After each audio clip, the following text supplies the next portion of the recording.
The trouble is that we have one-sided minds, and we notice the wave of life when it is at its peak or crest.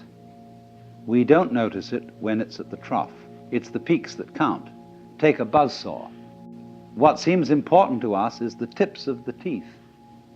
They seem to do the cutting, not the valleys between the teeth. But do you see, you couldn't have tips of teeth without valleys between them. Therefore the saw wouldn't cut. We don't notice the valleys so much as we notice the mountains. Valleys point down, mountains point up. And we prefer things that point up, because up is good and down is bad.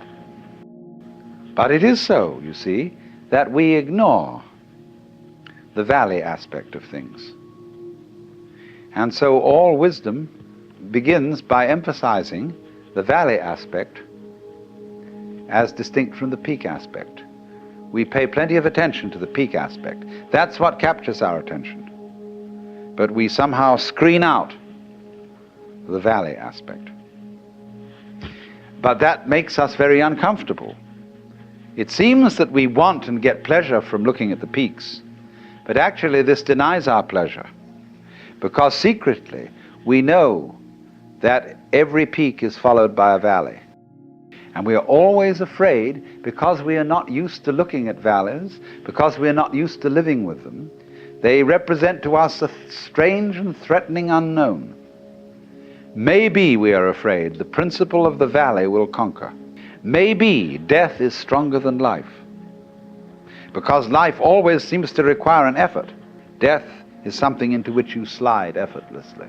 Maybe nothing will overcome something in the end.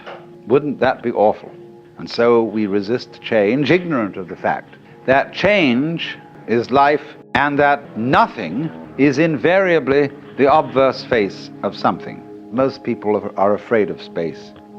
They ignore it, and they think space is nothing. Space and solid are two ways of talking about the same thing. You don't find space without solid, you don't find solids without space. If I say there's a universe in which there isn't anything but space, you must say space between what? Space is relationship. But the divisive mind ignores space. And it thinks that it's the solids that do the whole job, that they're the only thing that's real. So space, night, death, darkness, not being there, is an essential component of being there. You don't have the one without the other, just as your buzzsaw has no teeth without having valleys between the tips of them. That's the way being is made up.